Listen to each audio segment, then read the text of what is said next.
Am I the a-hole for refusing to renew my dead mother's lease and kicking my little sister out of the apartment? Core little background info. My 25 AF mother suddenly passed on July 10th of 2023.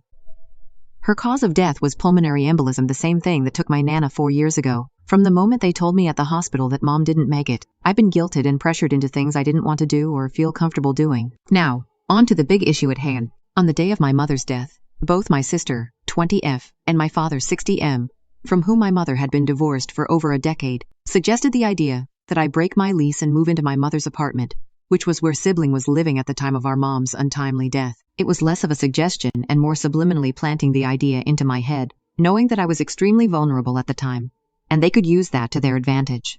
In short, despite the fact that my father had a spare bedroom in the house he shares with his wife, he did not want to take my sister in, because she doesn't want to get and keep a job, and my sister didn't want to live with our dad, because they fight too much. She's also got a crippling addiction to weed, and didn't want to give it up. I initially agreed to leave my apartment, and my dad, stepmom, 48F, and sister had me completely packed and out of the apartment in less than 2 weeks after my mom's funeral. At that time, I was living out of a laundry basket, driving my mom's car, and sleeping in her bedroom in her apartment. My sister started a job, working less than 20 hours a week, while I was working full 40-hour weeks, paying the bills and rent, buying groceries and gas for the car, etc. She hadn't smoked since Mom died, and when she got her first paycheck, she blew the whole check on weed. She asked me to use the car to go get it, and I told her no.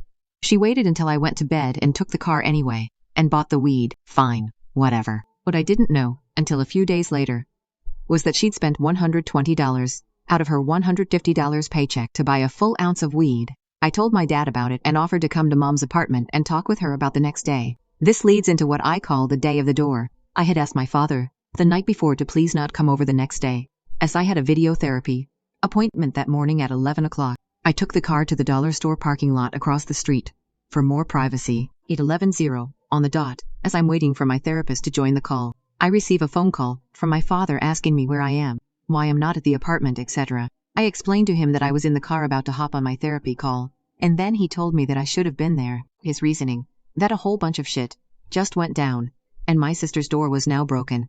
I proceed with and finish my therapy call, and speed the entire minute and half ride home, to find that not only was my sister's bedroom door broken, but completely off the hinges. They both took some responsibility, much to my surprise, but neither fully fessed up either. This turned into a big blow-up fight wherein I refused to sign a new lease at Mom's apartment and was in turn called selfish for not helping my family when family needs help.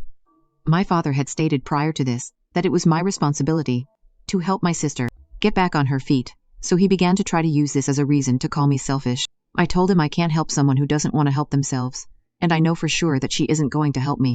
I flat out refused to sign the lease, and my sister then looked at me with tears in her eyes and asked where am I going to go. I told her to go live with Dad, seeing as that's your only option. My dad then said that I was a disappointment to him, and I told him to take his daughter and leave. A couple more weeks later, I got a phone call from my sister while I was at work stating that she was moving out and that she was at the apartment packing her things as we spoke. I told her she had until August 1st, 2023, to be fully out, because I already have an apartment lined up and ready to go.